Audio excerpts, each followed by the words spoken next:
pessoal, tudo bem com vocês? Meu nome é Maria Cecília Pereira Soares Ribeiro e eu sou coordenadora pedagógica da Escola Municipal Luiz Jacob, que fica aqui em São José do Rio Preto. Sejam todos bem-vindos. Hoje é a primeira teleaula para você que é aluno do 6º e do 7º ano da rede municipal. Então vamos lá?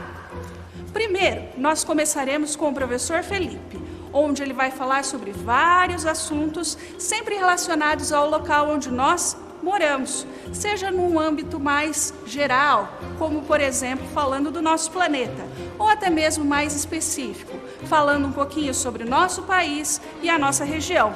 É importante que nós saibamos de que maneira nós nos relacionamos com o nosso espaço geográfico e também pensarmos o que, no cenário atual, é importante que façamos e pensemos para o mundo.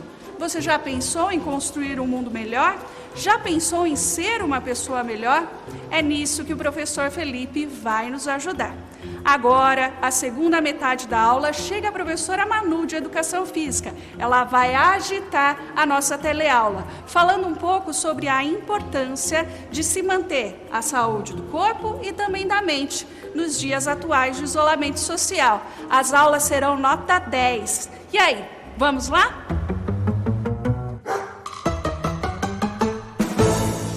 Olá, eu sou o professor Felipe, de Geografia.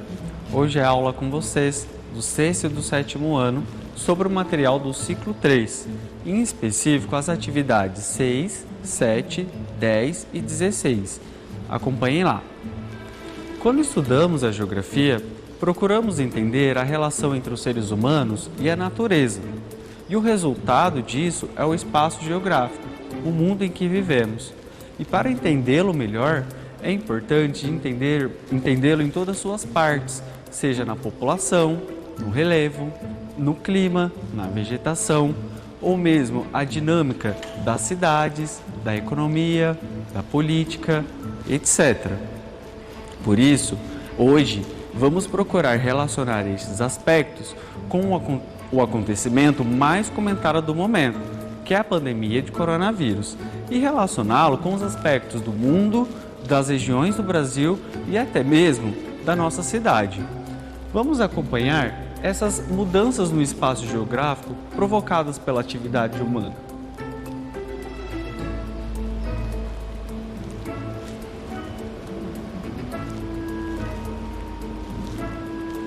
Vamos começar a falar do bioma da Amazônia e entender o porquê este bioma é tão importante para a nossa vida. A Amazônia localiza-se na América do Sul e compõe 8 países, como parte da Bolívia, do Peru, do Equador, da Colômbia, da Venezuela, da Guiana, Suriname e Guiana Francesa.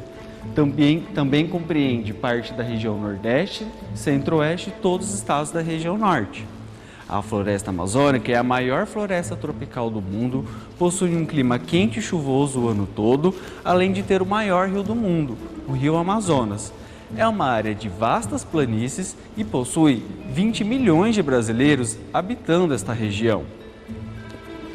As ações humanas interferem na dinâmica natural das formações vegetais, seja através da expansão das cidades ou mesmo da prática da pecuária e da agricultura, ou também da construção e expansão de rodovias e estradas, entre outros fatores. Até pouco tempo atrás, as florestas eram vistas como um obstáculo ao desenvolvimento econômico. Ainda assim, alguns grupos como pecuários, agropecuários, madeireiras e mineradoras continuam a ter essa visão. Mas já se sabe que, além do desenvolvimento econômico, a floresta contribui para o desenvolvimento social e ambiental da humanidade. Vamos ver. A Amazônia é o pulmão do mundo. Já ouviu essa expressão?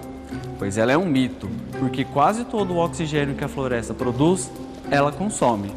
Entretanto, a Amazônia pode ser considerada a zeladora do mundo, porque nos presta serviços essenciais. Vamos ver alguns.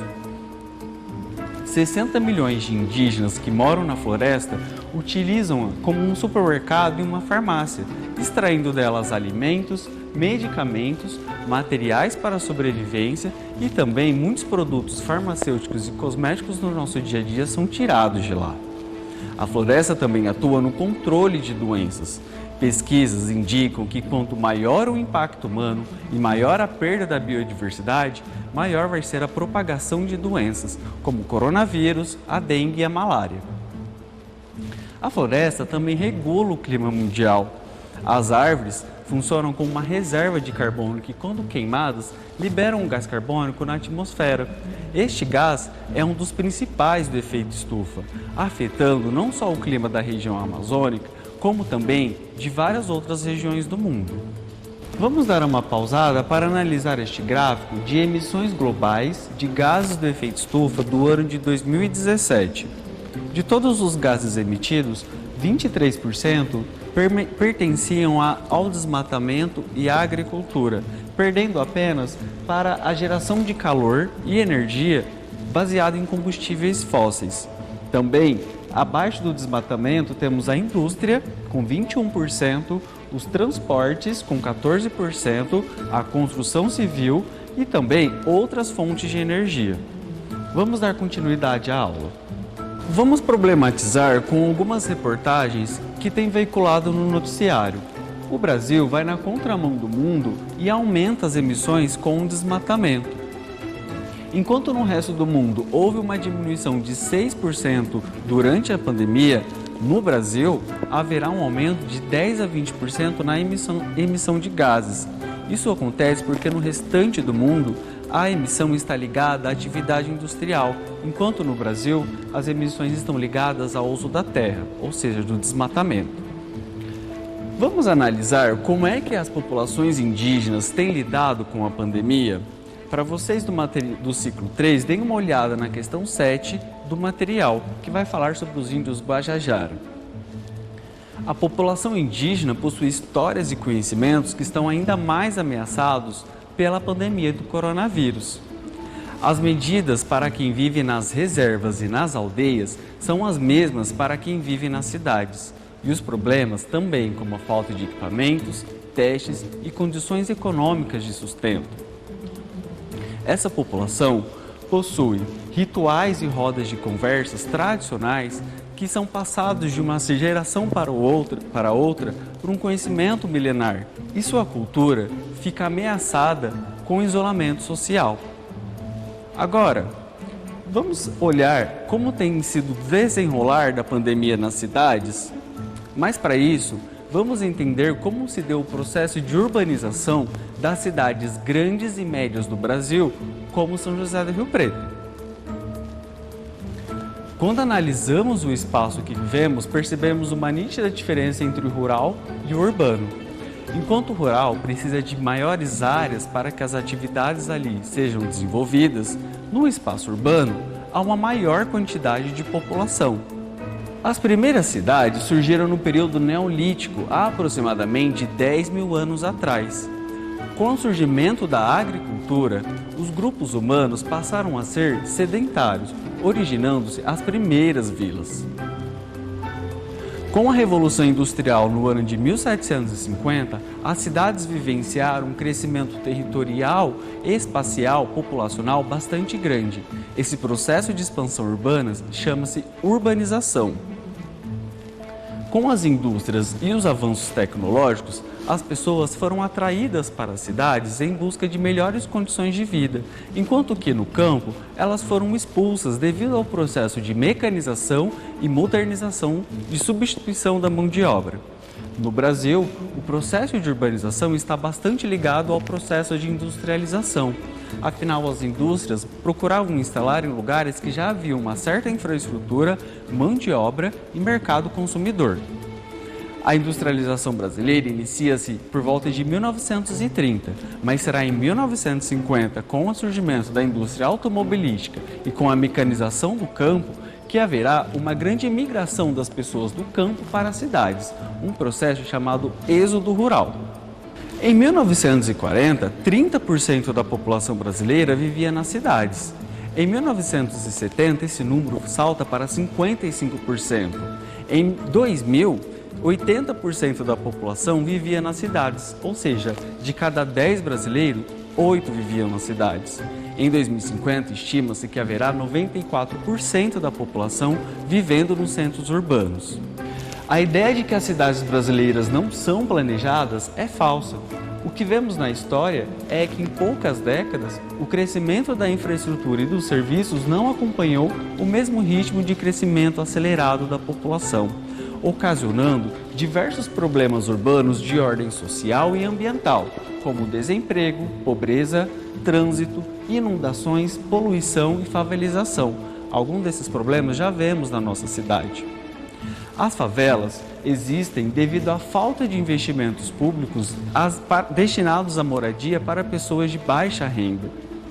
E isso ocorre porque essas pessoas migram para as cidades e, por não terem condições, acabam habitando áreas de risco e vivendo muitas vezes em situações bastante precárias. No Brasil, a marca das cidades brasileiras é a desigualdade. Enquanto muitos vivem com acesso a água tratada, coleta de esgoto, asfalto, outros milhões de brasileiros vivem sem acesso a esses serviços tão básicos para viver no mundo urbano. Com a pandemia do coronavírus, essa situação da desigualdade fica escancarada.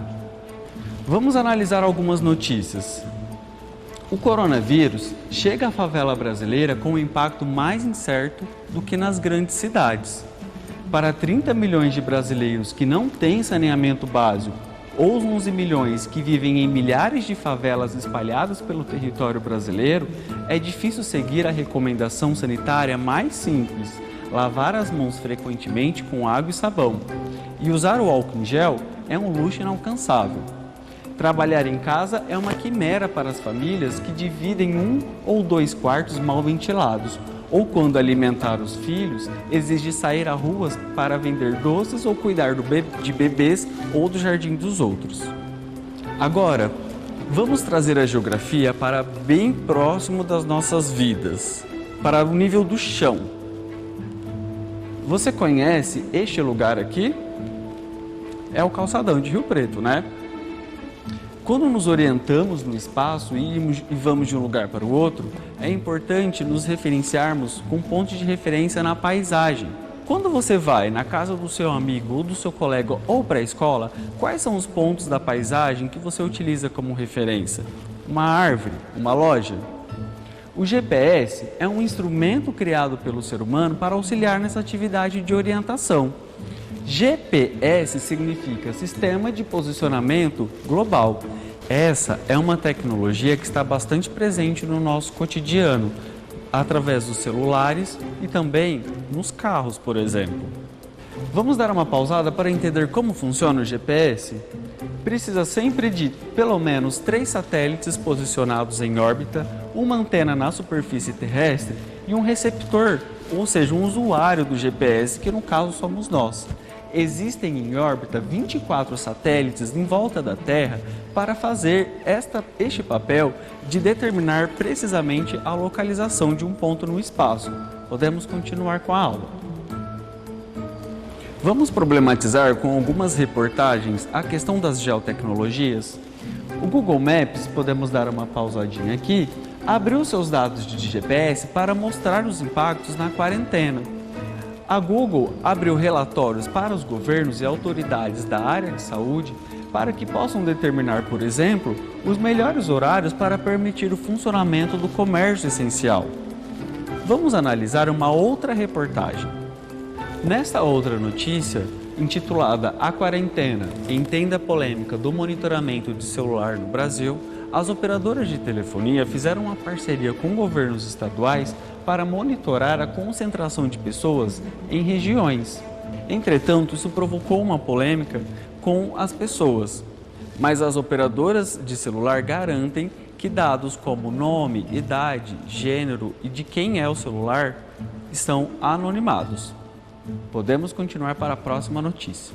Aqui nessa outra notícia, alertas pelo celular contra o coronavírus pode ser uma arma contra a pandemia. Entretanto, acendeu debates em relação à privacidade. E você? O que você pensa a respeito de tudo isso? Qual você acha que é o limite entre o direito de ir e vir E o direito à privacidade, mas também a responsabilidade social e coletiva de impedir a disseminação do vírus. Reflita na sua casa qual é o seu papel e dos seus familiares. Espero que vocês tenham gostado dessa aula. Até a próxima e tchau, tchau!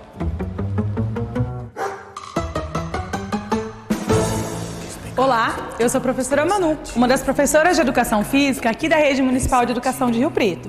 Estou aqui para exemplificar os exercícios propostos no nosso material e te ajudar a executá-los de forma tranquila e correta. A atividade de hoje será a de número 3. Você sabia que a cada 10 adultos brasileiros, apenas 4 pratica atividade física de forma regular? Pouco, não acha? Você sabia que a prática regular de atividade física e exercício físico melhora a nossa imunidade, melhora a nossa saúde física e mental? Por isso é tão importante se manter ativo, principalmente nesse momento. Você, aluno, está de qual lado dessa história? Como você está cuidando da sua saúde física e mental? Você sabia que para se manter saudável e ativo é muito mais simples do que você imagina? Você gosta de praticar esportes? De jogar bola, de correr, de dançar? E comer aquele prato de arroz e feijão, uma carne, um ovo e uma salada de tomates? Simples, né? Vamos tentar? Vale lembrar, quando se trata de emagrecimento e exercícios físicos mais intensos, é importante o acompanhamento de um profissional formado na área, ok? Agora, eu vou te mostrar como você pode realizar os exercícios da nossa apostila de forma tranquila e correta. Aqui eu vou executar só alguns da nossa lista, pois o nosso tempo é um pouco restrito. Mas aí na sua casa, com tempo, sem pressa, você pode executar toda a lista, ok? Vale lembrar que toda a família pode praticar esses exercícios. Claro, cada um respeitando seus limites e suas limitações, ok? Agora nós vamos para a prática. Antes de qualquer exercício físico, é importante alongar. Esses exercícios servem para preparar o nosso corpo para os próximos exercícios. Serve como um despertar dos nossos músculos, do nosso corpo, para os próximos estímulos. Nós vamos começar aqui em pé. Aí na sua casa não tem problema se você quiser fazer sentado, tá correto também. Pernas ligeiramente afastadas, quadril encaixado, coluna ereta. Vamos começar pela rotação de pescoço. Aqui eu vou fazer uma vez para cada lado. Aí na sua casa você segue o roteiro e faz 3 vezes, tá bom? Respirando fundo.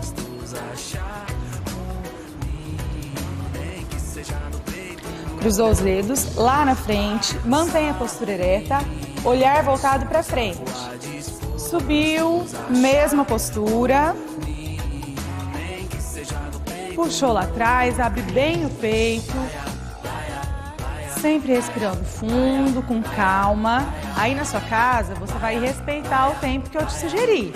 Aqui eu vou fazer um pouquinho mais rápido. Agora, nós vamos para o chão. Continuaremos o alongamento. Respeite o tempo em cada posição. Faça devagar. Estende uma perna, a outra flexiona.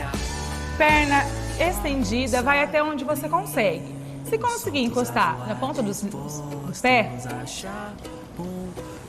tudo bem. Se não conseguir, não tem problema. Mesma coisa do outro lado. Olhou para trás. Trocou a mesma coisa com a outra perna. Os 2 pés juntos. Abre bastante a perna e segura. Pelo menos 12 segundos. Você consegue. Agora, nós vamos deitar em decúbito dorsal. Deitou.